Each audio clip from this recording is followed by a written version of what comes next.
Мам, а Ташкент это далеко? Далеко. А в Ташкенте никто голодать не будет? Никто. Там всех накормят.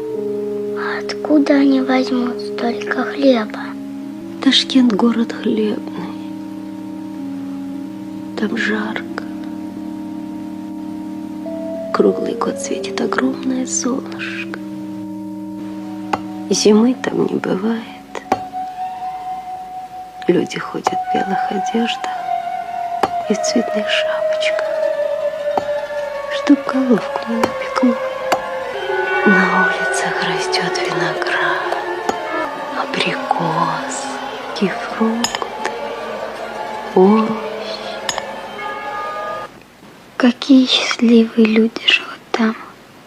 Ешь целый день виноград.